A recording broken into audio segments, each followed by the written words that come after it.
Welcome to another edition of Navigating Life with Coach Lowe. Today, I have a 30-plus year friend on with me. I have Misty Carter. My girl, I know, right? 30-plus years, that sounds like we ancient. Yes, 30-plus years. Oh, my God. Wow. Yeah, I said 35. with you. Yeah.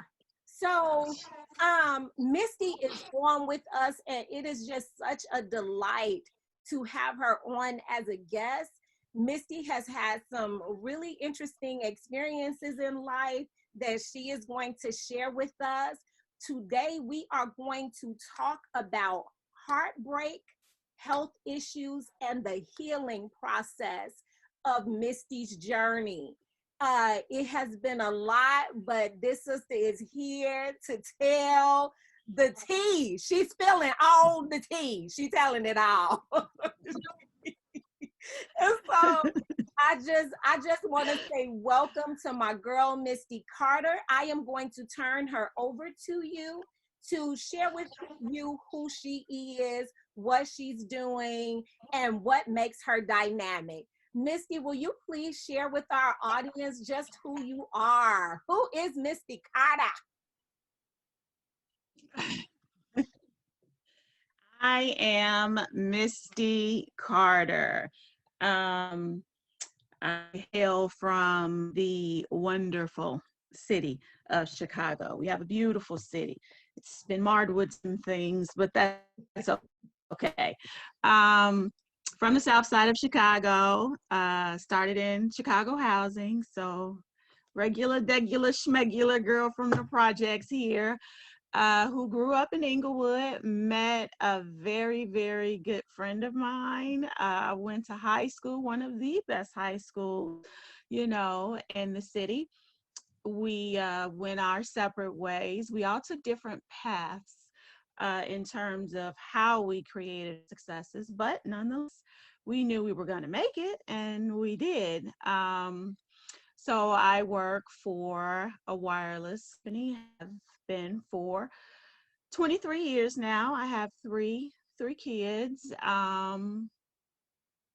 part of the best sorority around Ada Sorority Incorporated. And I was married. I was in a very, very tumultuous, verbally, mentally abusive marriage. I was with my ex-husband from the age of 17. So Lolita left me and I made some poor decisions. No, just kidding. Just kidding. Lolita was always like our mother. She kept us all in line. Not only did we want to dress like her, we wanted to be like her. It was God, Jesus, Lolita. Oh, Lord. She was our God. the shatter out of all of us. We were all smart kids, but we don't make the smartest decisions. Lolita probably made the best decisions of us all. Nonetheless, we've all stayed in touch. I don't care how many years we're apart. It just comes back as organically as it did with the home, arms locked, so we didn't get beat up by the kids from Inglewood or, things of such.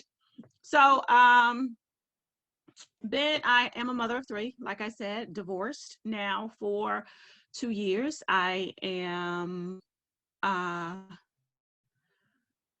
as a demonstration here of depression, I deal with what's called PMDD. And life got in the way of me living. So I think that's what we're here to discuss. All right. Pretty much. Yeah, that's it. That's why we're here. So I want to say thank you again. And just with you, as you were just talking about your marriage and the divorce and just that dynamic, during our pre-interview, you said something that was really, really interesting, and it really stuck with me. And what you said was, a broken heart broke my heart. And I said, whoa, what does that mean? And so I just want to give you the floor to just unpack that, define that, um, help us to bring us into your environment that help you to come forth in such a powerful way to choose that way of expression. A broken heart broke my heart. Mm. So help me understand that. So when we think about a broken heart, you know, a lot of that tends to be evaluated under the relationship, you know, partner slash husband, wife, husband, however that is classified these days.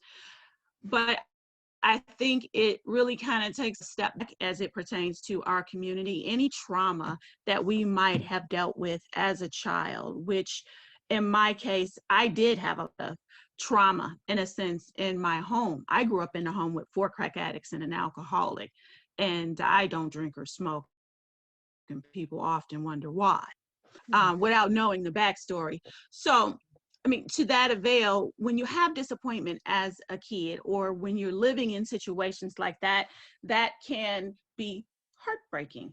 And then you go on to make different decisions, or bad decisions, shall I say, because you didn't have that guidance, you didn't have that stability, you didn't have a lot of things. And with that being said, now you're in a relationship bound under the guise of God, and now you need to make it work, because that's how we're trained as a race. You know, if something went wrong, you go to God in prayer, and my Lord and Savior can do anything. Don't think for 1 minute I take anything away from him, but absolutely he gave us a brow and a brain to understand that some of these challenges you might need a little earthly assistance with. And I think that as a community we haven't really evolved into, and thus said we don't know how to put up barriers and, you know, take that self-care. We then endure so much where we cause this stress, dis-ease. So all of these heartbreaks, in a sense, now begin to break your heart, because you're dealing with high blood pressure, diabetes, high cholesterol, all components of stress. Yes, your diet could be its worst, but these are founded and compounded by stress. So essentially, life can be, you know, can cause heartaches and heartbreaks that will break you down as an individual, break your heart. And I had 5 heart attacks. So it literally broke my heart. Yeah. Oh, about those 5 heart attacks. So, friends, Yes. let me tell you how I found out Mm-hmm. about these 5 heart attacks. On social media. And I was so heartbroken because I am like, oh my God. I mean, so when someone is 35 years in your life, no matter how distant you are, there is always a sisterhood and a connectedness of hearts. And so it broke my heart when I heard that she had gone through this, and I did not know about it. I knew that she had a heart attack.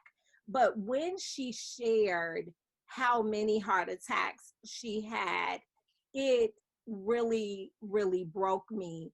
And I reached out, and initially I didn't reach out. I just prayed because I was like, okay, now Lord, um, this is a lot. This is a lot, because again, when you are in relationship with people, that you want to see live their best life, and they start sharing things about 5 heart attacks. I'm like, okay, well, wait a minute. Was it something, was it genetics? Was it, inherent for her? Like, what was this? So there were just so many different things that ran through my mind. So I had to pray for both of us first, and then I reached out. And so I know I needed help, because I was just like, oh my God, this is my sister. And I was just like, I was crushed. And I just, with that being said, I want to just take a pause right here and just say to this audience, if you are in relationship with someone and you have not spoken to them in a while, now is a good time to do that. Not just a friend, but whether it is family or whatever. Life is getting shorter and shorter for us in this earth, and people are going through things that you might have an answer to. Because one of the things, as a coach, and as her being my sister, and our friendship for so many different years, and just all that we have gone through, I felt like I had something that I could have shared with her to help her to navigate where she was. But I wasn't there. I was ignorant of what was going on. And so had I had an opportunity uh to to talk to her about where she was with the knowledge of what she was going through, then I just think that it would have been a better benefit to both of us. But nevertheless, God's timing is on time at all times. And so here we are today, and we get to talk to you, the audience of Navigating Life with Coach Lowe. And Misty, I would love for you to just kind of share with us. So you talked about the childhood wounds. So one of the things that you had mentioned was the disconnect between you and your mom. And as a young woman, how do you think that disconnect shaped you as a woman? So you were a young lady, a teenager, or what have you. You and your mom, you had a challenging relationship. And that's kind of normal. But as an adult, you know that there were things now going on in mom's life that ultimately affected you negatively, some bad choices that were made. So what did that look like? Unpack that for us.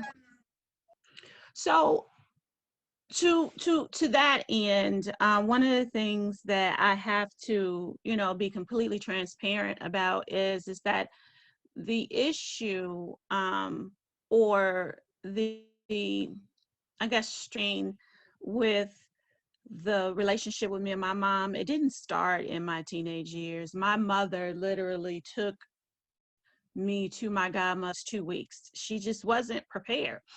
And, you know, I had to come to a place my life where you can either choose to hold on to the resentment. And by resentment, what I mean to kind of, unpack some of that, as you say, my mother was the type of mother that she didn't have time for you. She made concessions. So I think to, Lolita's point about us growing up, my cousin and I who lived in the same home, we could probably never classify ourselves as being poor. We came out the house with the latest Gucci, the Coach, the leather coats, the duffel bags. We had all of that. So for all intents and purposes, it looked like we had a great life. But on the inside, there was a grandmother who said, hey, you fat girl, you're not smart enough. You're not cute enough. Whereas the other one here, you should be more like her. And there were so many things. So whereas, you see these warning signs early on, but we don't know how or what to identify. Now I'm coming out the house looking like a full grown beat faced woman going to a job. I mean, we literally went to school in leather suits and things like that. So we're escaping some form. Instead of having on some used or damaged jeans, I'm walking around like I'm going to Michigan Avenue or something like that. So I grew up, and my mother, she just, it's unfortunate, but I looked at my life, like I said, as it pertains to my mother and my children. I'm grateful for my godmother, and I'm grateful for my cousin Faith, who passed away, because had they not been into existence, I probably, contribute any successes if I were left to, be a victim of my environment, so to speak. But they were there, so I did have some backing, and what it taught me was, this is a mother not to be. So everything you get, you don't necessarily have to reciprocate. You can fix it up, package it differently. You can't polish a turd, so how about we just don't use it at all? That being said, my kids never knew public transportation. I was that mother. Nope, nope. I'm sitting down, I'm doing homework with you. No, you can't go over so-and-so's house. I believe the first time my children actually went trick-or-treating were when they were adults. They all were over 18. Yeah, so, I became that super mom. But within that, I lost Misty, trying not to be the mother I had, or trying to mask my children from whatever was going on during my marriage or in my family. So to that avail, I got different hats on. And when the bow broke, it was, well, what does Misty like to do? And I'm like,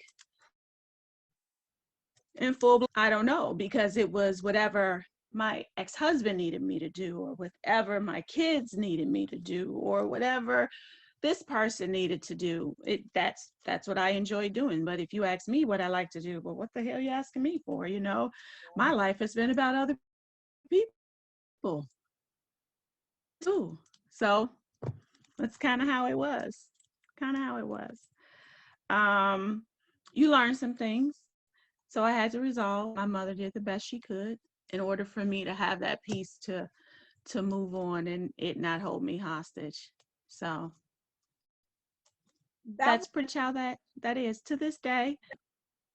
okay. So Nothing. there is delay. So so one of the things that I want to speak to is just the childhood wounds. So you had a foundation of abuse. Mhm. And one of the statements that you made is that you went from one level of abuse to the next level of abuse. So you went from a home where you experienced a level of mental and verbal abuse, and then in your adult years that transferred over. Help me to understand how Mhm. your childhood wounds ultimately affected your adult years. So what happens is when you don't, and I've tried to get to the bottom of this for a while with therapy and of other, cognitive thinking and understanding and behavioral therapy. One of them is essentially, how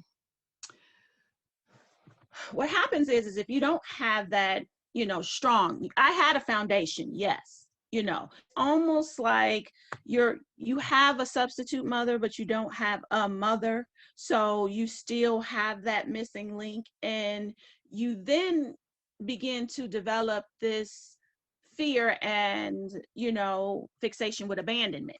So it stemmed me from abandonment. And then what happens is that because you are insecure, or you feel that this is going to happen as you move into adult life, you then lose yourself and you begin to try to please people so that they don't what? Leave you. Like the people did in your youth. Your mother's not supposed to leave you with people. Your mother's not supposed to leave you. So in my mind, even with parenting my children, you can't go over somebody's house to spend the night, because subconsciously I believe that's leaving you, and I'm not going to leave you, you know. I think you absolutely lose yourself because you don't know how to do anything but try to, you know, convince people to love you, because that's what you feel. You feel like you're unloved. Love, you will accept, and then you'll think that that's normal, or you'll think that that's what the best, because I, for myself, know that nobody believes that that's what they deserve, but they've convinced themselves that this is the best that they could do. Because even at my lowest, I knew I didn't deserve that. But you know, when you hear someone constantly saying nobody's going to want you with 3 kids, and we didn't let the biggest cat out the gate, here is that I was 300 pounds too. You know, I was way heavier. I had hypertension, diabetes, well on my way to high cholesterol. What made it really ironic is that my heart attacks didn't come to after I lost the weight, but it was a byproduct of being stressed and sick for so long that, you know, those things that you suppress, you don't go get help for, you don't go get treatment for, mainly because you don't know what it is, and we can't recognize it just yet as a community, but I believe that we'll get there. We'll figure out a way, and we'll get there, and we will be better for the next set of Misties and Lolitas growing up in nearby Inglewood area. I love this girl right here. All this personality. I am so just elated to have her on. So, um, let's talk about the marriage piece. So you became a helicopter mom because of the experience that you had in your childhood. And that's actually quite normal because you want to protect your children from the things that you suffered from. So you had these abandonment and rejection issues from your past, and you never wanted your children to feel that. Mm-hmm. And so now you are married with a husband who is telling you who you're not and what you're incapable of doing. And how did you survive? How did you survive these things? What were the what were what tools did you have available to you before you began to plan your escape, in your words? What tools did you have in your toolbox to help you to navigate this process of, okay, I have this family that is whatever and has not been there for me. There has been a plethora of different dysfunctional experiences, and then I go into a marriage that creates more dysfunction. And then we have children that are the product of this marriage. So how did you manage to live in that space? Um, for the most part, it was very hard. One of the things that was very obvious to my family with my ex-husband is they knew to some extent, you know, some of the things that he would do, and he was just naturally rude and unwelcoming. So, you never had to second guess, like, does he not want me here? So that within itself, I survived was in the beginning, you just kind of dive into something else. So it was my career, my children, and as you kind of tailor off, it was all of their activities. So for each instance, I just found something to keep myself busy, whether it was finance committee at church, or now I'm, doing this with my uncle who's the minister, or this with my family. You do things to occupy your mind. You do things to stay out of the house, and literally just go home to go to sleep and bathe and get up and leave. Or you're literally roaming the streets until, it's time for him to go to work. And now you can go in the house and everybody just breathes this huge sigh of relief. So it was very, very uneasy. And I think, if it were left to me, I probably would have endured it, simply because I didn't have enough strength for me, but I had more strength for my kids than I thought I had. And it was only until my children felt the need to not necessarily defend me, but anytime my ex and I would get into it, or he would do things in front of them, I would take them and we would get in the car, we would go get ice cream, we would, all of a sudden have to make a run. And I would say, he didn't mean it, don't listen to him. My kids were, I never censored my children.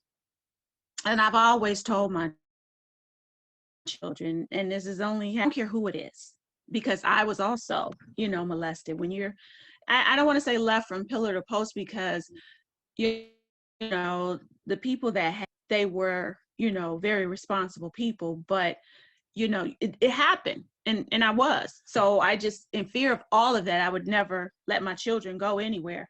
But I mean, to that end, when they begin to question, like, why would he do this? Why would he do that? And now at the point of, mommy, you don't know, he didn't. So now my explanations are running few and thin. And now these children are very much like their mama, smart as hell. And now I got to figure out a way around it. Now my children feel like I'm a coward, and now they feel like they need to somehow defend me. So, Miss, it's decision time. What are you going to do? So it was at that particular point in time, I said, I don't care. I don't care about him not giving me any child support. I don't care about anything. My sanity and these children are it. So I started plotting my escape, and I put my 2 TVs and my children and under my arm, their bikes and their clothes, and we left. I left everything. I left it all. We moved into this house with 4 plates, 4 cups, 4 spoons, 4 forks, and 4 knives. We used paper cups. We had a couch and them 2 TVs. They had beds. And, it was, well, mommy, we need, no, it'll come. It'll come. And that's honestly probably the first day I had a really good night's sleep. One of the best things someone said to me was, worry about tomorrow. For as many plans as you attempt to make when you're in a frazzled state, you have to know that they can't materialize until you've had some sound direction. And however that comes across, I encourage you to seek it. I probably could have been out of my situation a long time ago had I said something to someone, had I opened myself up to listen to something else, and not just been into, I just got to protect my kids. I got to finish my, he didn't want me to go to school. No, you don't need to go to school. So after that, I finished every degree that there was. I don't want to learn anymore right now. So that's it for me. BA. Well, yeah, boo. Now you have enough. But Yeah, I don't want Okay, so you I don't basically get smart. No, sorry. so you basically survived your marriage by avoidance. You avoided um the That's head it. on um confrontation. You avoided confrontation with him, and you avoided and you made excuses to your children to just kind of bring ease to the environment around you. Would that be safe to say? Yes, it's safe to say, but let's I want to kind of, add a little verbiage to that. It was avoidance after attempting to try counseling, attempting to, stand my ground. And what began to happen is that now the verbal abuse became bullying. So now it's, I'm going to take things from you should you not do what I want you to do. I mean, by that is that if we had made a decision in the home about finances to split tuition, I'll use that as an example, because I'm now angry with you. This $1,500 tuition bill that we split for, each of the kids to be at their respective private schools, yeah, you do that because I don't feel like doing that shit this because I'm mad. So those were things that you avoided because, see, if you don't avoid it, there's a penalty for it. Mm. There's a penalty for it. And it was just to the point where I was like, I don't give a, keep it, keep it. Even in my divorce, keep it. Hmm. May the Lord God bless you real good. I cannot. I can't. Oh my God. Okay. So, yeah, we want the Lord to bless him real good, but he was not being kind to his neighbor.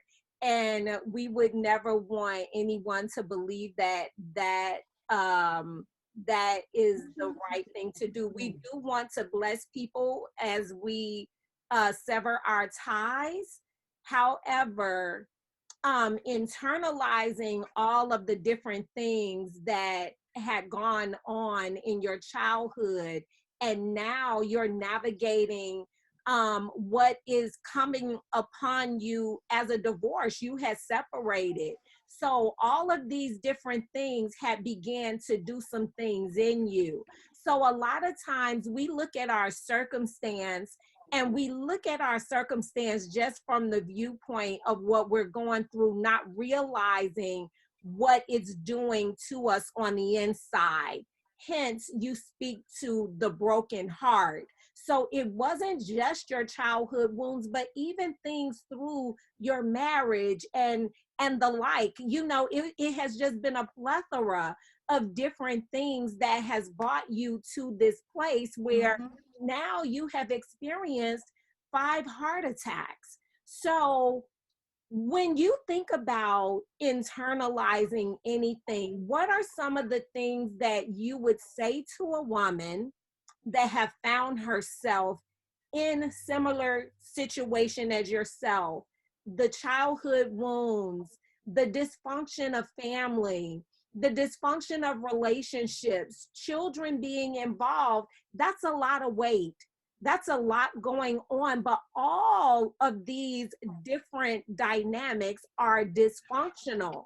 So with you internalizing these things, what do you wish you had known to do in that season that you didn't have? Well, I think one of the things, I think we live in such a time right now where it's convenient for the you and the eyes of the world to reach our sisters, to reach, anyone. It could be reverse. It could be a male in this situation that's going through what I went through. But um, I wish that, there was somebody in the house to say, hey, you know, stop this. I wish that, as a generation or as a community, we didn't shun upon what goes on in this house stays in this house. And we didn't lean on the word of God and, confess ye one to another. You and I have talked about this. It's not about me, it's about the next person. So if there were anything they to anybody is, girl, don't be ashamed of shit. I'm sorry, I probably wasn't supposed to say that, but don't be ashamed, because the difference between your situation and someone else's is that you have firsthand knowledge of what you're going through, and they look like, and I tell you from everything I know, if you look at me, you wouldn't know the things that I've gone through. And that's nothing but the grace of God. But at the same time, don't take for granted that just because somebody is survived doesn't mean that they've made it somehow through their process. Embrace your process. I think when you go through it, you know how all these old adages we had when we were younger, or we heard when we were younger, they make more sense now. Be anxious for nothing, you know, um, be patient, things like that. It was one that just escaped me just as I said it. But it's almost like, yeah, worry about you, worry about today, and get you some. Idle mind is a devil's workshop. And that's one you get to you, is if he isolates you. And he was able to do that. He was able to do that for a while with, and you don't have to spend too much time there. I think the process itself is good. Go through it. The best ones is the bought ones. The best lessons is the bought ones, because you pay with time, sweat, tears, something that allows you or affords you the opportunity to remember, where you say, oh no, I can't do that anymore. Or, oh no, Misty told me about that. Or, oh no, these are signs. Love yourself enough, you know. I think it really starts there. No matter what, love yourself. Know that you deserve so much more, so much more. Wow. That's pretty. Keep listening to this podcast, because, it's all here. It is. It's Yeah, it. no need to worry. Coach Lowe, she got you. Don't worry. Just keep coming back. She's been my therapist for 30 some years, so. I love it. So, sis, okay, so see, I will laugh all the way through this one, but we have to keep on task because we still. Trying to be, I'm trying. I know, I know. I'm trying. So when you think about this journey, right? How much did your community, your friends, your relationships, the people that God sent you, your church family, how much did those people groups help you to navigate to your today? Well, I think by almost being a PK, because my uncle father is a pastor. One of the things I've learned very early on are people and people are human. I've seen some things just being in the church, who aren't in the church can be distracted because they lose focus on who is actually filling the pews of the church. These are the same people that you are. We're all coming in there. We're all flawed. So to that end, um, some of these flawed people may have differing opinions about some of the things that went on that were both positive or negative. So, and I'll use my daughter as an example. My community, the natural things that appear to be wrong, an abusive husband or things like that. People are only willing to kind of be selective and help with on things they agree upon. Some things that life throws at you, you may not agree upon, but that doesn't mean you can't deal with it or you don't have to deal with it, because you do. So I'm grateful for my community in helping me through some of the nuances of abuse. Life is just not all of that as I said, with my daughter's gay. And growing up in the church, was not one of the beliefs that she was taught. So my daughter told me she was gay when she was 15. And to that end, as I've told my children about any and every, I don't send them, like I said, if someone bothers you, I don't care who it is, you tell me. I am on your side. And I can't help you if I don't know. So my daughter had no reservations about telling me, hey, mommy, yeah, I'm gay. And I'm like, uh, okay, I need a minute to process that because that's nothing that I condone or believe. So it's not like, I got my receipt and I can take you back. I can't, I kind of grew on me. You feed someone for so long, they start to look like you. So to that end, we deal with it. I tell her whatever it is, tell me, and we'll work through it. I'll work through it with the limited knowledge or skills that I have. And if we need to get some help, that's where we'll go.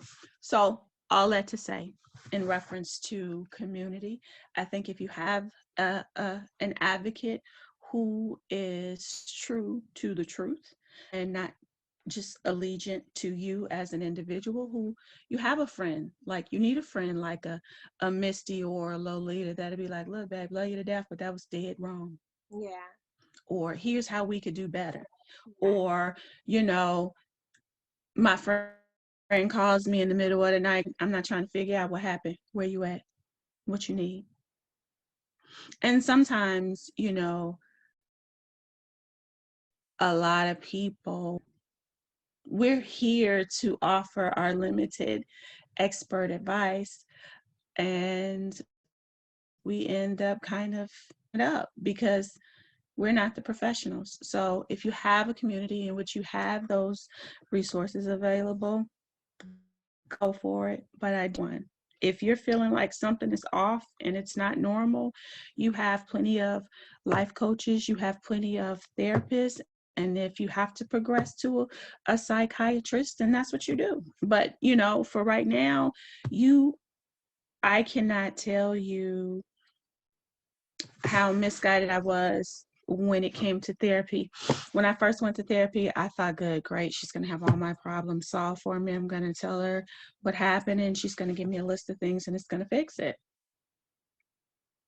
That's how it works, right? She went to school to figure out the mind. I went to do the math school. I know how to do math. So didn't work that way. No, it was pretty much me talking to her, and it's like, so what do you like to do? And I burst out into tears because at the end of the day, I was confused because I didn't know what I like to do. Yeah. Yeah, I don't think my best friend could have brought that out of me at all. So I encourage everyone to seek and it's there now more than ever. Unfortunately, that is a better resource that COVID has presented to us now, because a lot of things that we don't know, and I was just explaining this to Morgan's father. Yeah, that's my ex-husband. Um, the impact of COVID right now. I tried. The impact of COVID right now is a little bit more severe than it was last year at this time because we are in this confinement. We are, sequestered into our homes, and as a people we are so deficient in vitamin D to begin with, but vitamin D is a key component in your mental health. So we have so many things already conflicting us, and getting the obstructing, rather, not conflicting, but getting the help that we need. And now we have COVID, and now we have to, quarantine, and it's like, oh, okay, it's like staying in a dark room. You put someone in prison in a solitary confinement. That's what this is. So do we have the mental capacity to come through it? Prayerfully we do, through podcasts like these. Yeah, this is kind of what it has become. Um I think that you said so many really amazing things. You shared such good information, and we had the sad experience, and I think that it was one that we never thought, but one of our eagles had fallen, and we shared that Mm-hmm. friendship. And she was going through a time of depression, and that seemed to have been something that she struggled with, but I don't know that she got all of the help and everything that she needed to get through that, but she ended up committing suicide. And it was heartbreaking in a way that I mean, still, when I look at our picture, I actually went to Misty's house in 2016 for Christmas. And our mutual friend was there. And I got a chance to take one last picture with her. And then I believe that she ended up passing on the following year. And so I was just, I was really discombobulated, if you will, by the fact that someone as smart as her, someone as helpful and motivated, and I mean, she was just a really amazing woman. And to think that her mental health caused her to go down this path was overwhelming to me until I had a conversation with Misty. And she talked about just some of the mind monsters and the things that you think would resolve your circumstance, like just not being here any longer. And so, Misty, can you help to bring that home, not just her experience, but your experience as well? Just wrap that in a nice bow. One of the things that, again, it goes back to what I was saying about listening. So when you are in a state of depression, first of all, there are different stages of depression, different forms of depression. I think a lot of people don't understand anxiety is depression, OCD is depression, insomnia. For women, PMDD, as you become peripausal, is an onset of depression. So when you are in a depressive state, and I don't say manic because there are very different delineations of manic, and they call it type 1, type 2, stage 2. You don't think about anything other than relieving the anxiety as manifested into mental pain. And it's not necessarily that, it's like, it's best described, you got a nail, you know how you have a splinter, and a splinter is irritating you and it bothers you as long as it's there, but if you take it out, you know you feel better. Mhm. And that's almost how it feels. If I could just leave, it got to the point of, what the hell, I'm gonna wake up for tomorrow, tomorrow's gonna be the same thing. You lose hope, you lose everything. And people on the outside, like for me, people, again, they would have never thought that both Victoria and I struggled with depression, because they look at where we live, they look at, what we have, and they measure it on things. And yeah, I do have a nice home, but I'm holding out for the best house on the block. That was the cheapest house on the block that was already ready, that I could put my kids in, all the way across town. and not worry about them, and that I could afford. So as great as I think my house is, they don't know my curtains was $5 from Amazon. I'm just saying, be honest.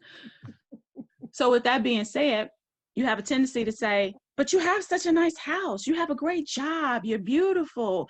You're in this. Yeah, but those are things that doesn't help your state. So I have found in this particular point that because I've had 25, 30 years, we'll say 35 years of you fat, you ugly, you this.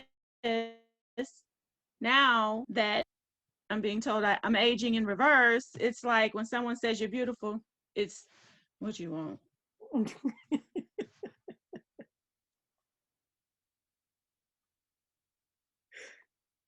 So to that end, to go back, it's just that you feel like you lose hope and you don't want to talk to anybody, because as humans do is it's the same thing that happened to me. They'll see that your friends who haven't quite understood your situation will see you make you shift in stages, and then the first time one of those boundaries may apply to them, then it becomes let me weaponize your illness and use it against you. So again, that third party kind of, it helps with the release and non-internalizing and things. So find you somebody to talk to. That's the most important thing. Find you somebody you trust you can talk to. I love it. I love And it. you know who you can trust. It's some same people who it's so funny. We're both sitting here shaking our heads because of the delay. It is. So, so I wanted you to finish what you were saying.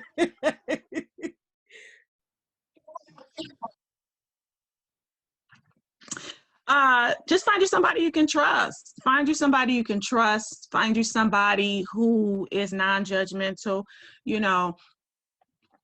and honestly, if you focus on what's in front of you, everybody else's situation, I promise you, I can't, nope. I refuse to, at this point, put anyone else's expectations on me. I received a phone call that said, oh, I expected you to call me. Oh, okay. It's a no for me.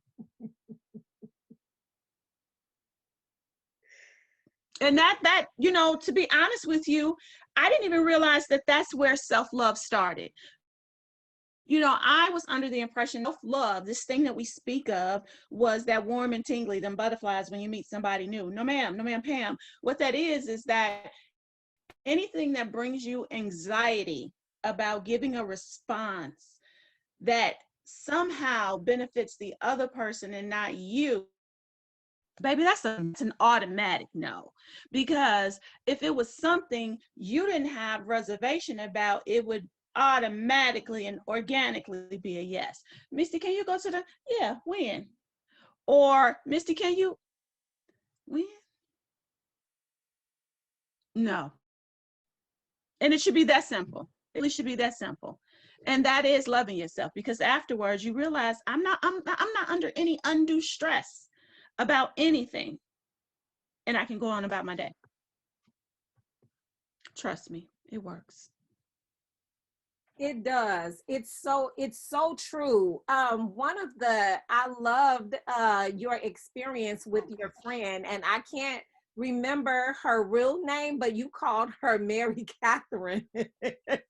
It's so funny. But she gave you this tool. Bridget.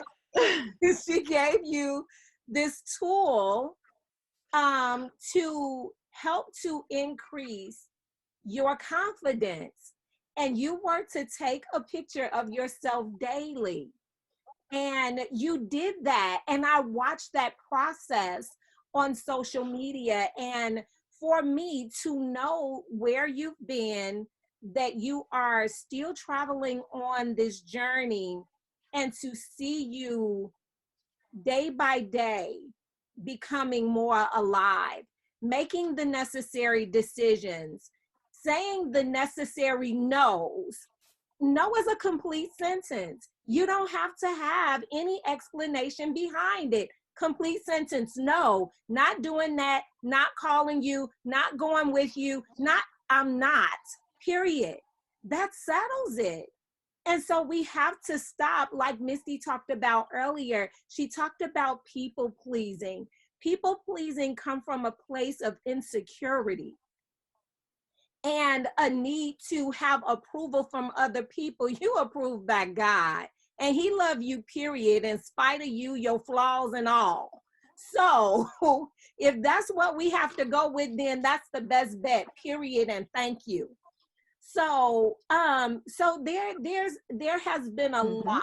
There has been a lot of different things that has happened, but I want to go here, Misty, because this kind of has been the icing on the cake for me, and I just want to give you a Mm-hmm. hand for doing the necessary things in this season of your life to guard and protect your heart and to Mm-hmm. guard and protect your mental health.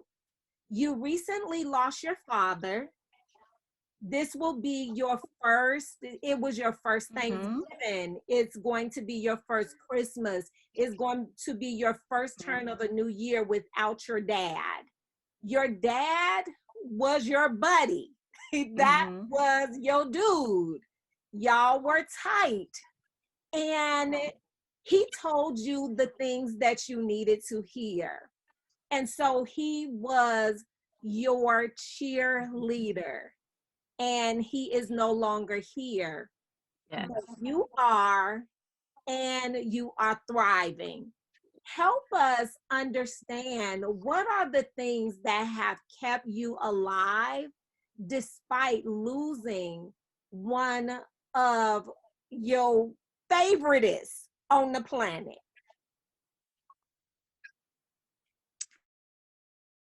Um, and it's just so unfortunate for anybody who never met Earl the Pearl. That's my daddy. Um, I look just like my daddy. My daddy was everything. So, um, he was fine, y'all. My daddy was fine. Stop.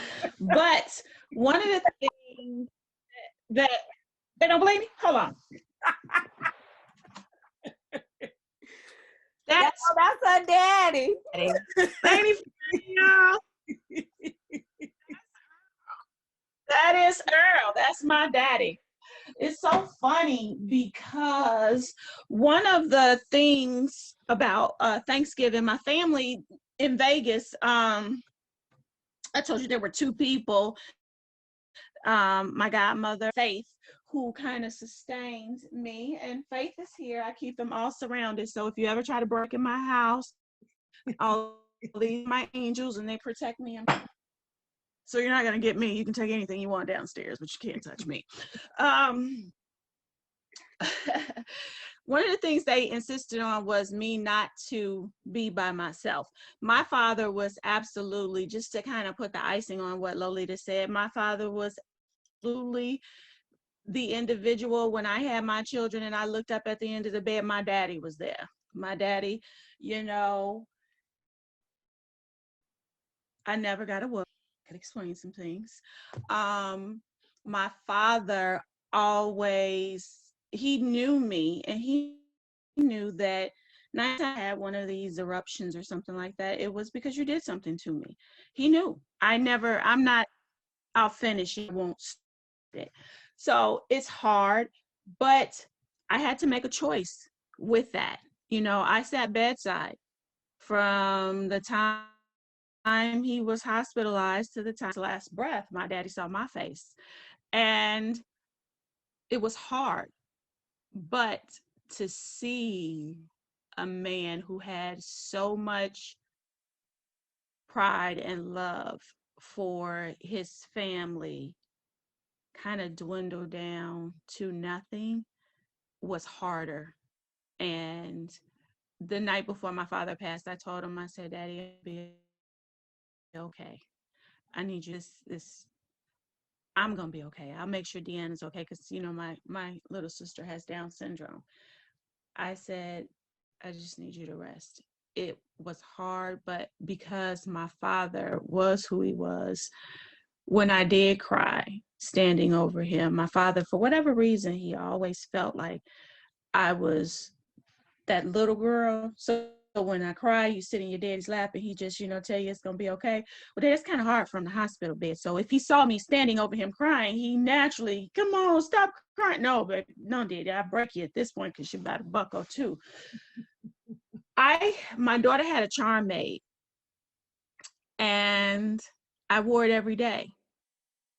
And if I ever left the house without it from the time he passed, I felt like I wasn't going to have a good day. And when I was in Vegas for that week and some change, it was like, live. That's what I heard, live. And, you know, that doesn't take you with me every day. So I have this little keepsake box that I put my daddy's keys in, my necklace off, and I put it in there. And I said, I'm going to continue to live. I have a little blanket, and someone had me a really nice blanket made with my dad's picture on it. So he has a little corner. So every morning I get up, I see him, and we're good. You just have to find a way to hold on to all the good. Because he had such a painful disease, I would never want him back to deal with that. Um, so I look at the good, the time that I had 68 years, more than some have had with their father. Well, I have 48. I'm sorry, I'm not 68. I dare not lie like that. I have 48 of his 68.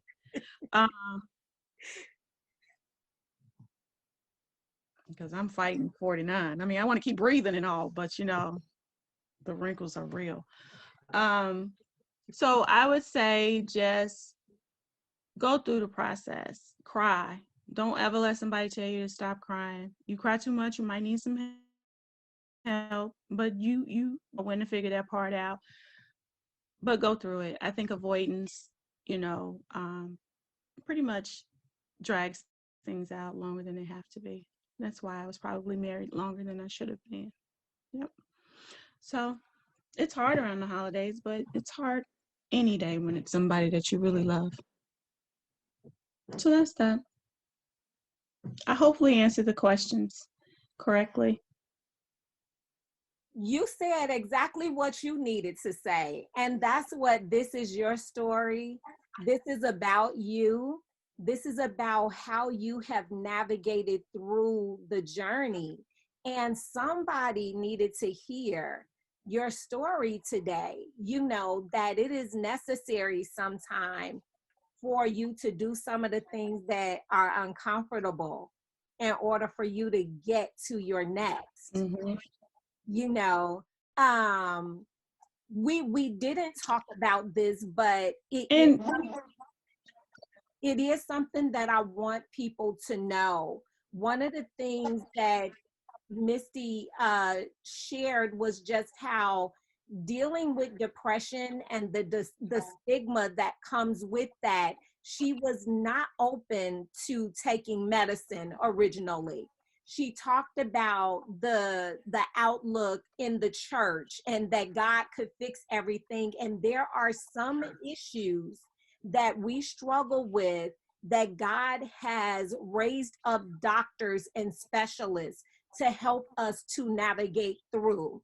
And so, with this heart condition that she was going through, with the excessive weight gain and then the weight loss and all of the residual heartbreak that she had experienced, she has made it through and she continues to press her way.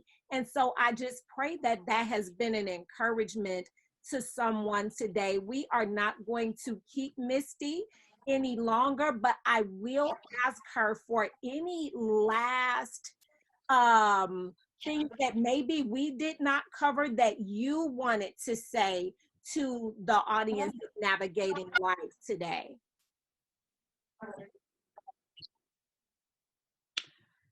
I don't know that there's anything that pretty much hasn't been said from either myself or because anyone in search of anything will look, you know, whether it's health help or any type of assistance. Even if you're listening by chance, I would say that you can. You can. And I say this to anybody. I don't care what anyone has told you. I don't what has happened to you. Of course, I'm concerned about what's happened to you, but those are things that were sent by design to distract you from your destiny. And I need for you to believe in you. And if you can't believe in you right now, find you somebody that can help in you because it starts with you. No one can want more for you or help you more than you. And you have to know that you're worth it. You're worth the fight. You're worth the challenge. You're worth it all. And people will show you who they are. Just believe them. And they can only disappoint you if you do not accept them for who they are. So believe them, accept them for who they are, and move on. And there's an expectation with coming that comes with expecting to people to do and be who they are. So I'm no longer surprised. You can. That's it. You can. I love it. I think that that is such wise counsel. And it sets a precedence to encourage and build confidence in one who may be struggling. And so I'm grateful to have had this conversation with you. Thank you for inviting us into your world. Thank you for being who you are to others. Thank you for having me. You are more than welcome. It's just always a good time with you, period. Like, we gonna always find, even when it's rough, we gonna find a way to laugh. And I just love that about my friend group. We can laugh through it all, through the hurt, through the pain, through the trials, through the triumphs, whatever it is, we find a way to live. At ourselves. For sure. Mm-hmm. First. Mm-hmm. At ourselves first. So I love you, sweetheart. Thank you so much. Exactly. My guest. And I love you, and I'll talk to you soon. Okay. Bye-bye. Bye, everyone. I pray God keep you all and you're covered, COVID free. Bye-bye. Good night, babe. See you later.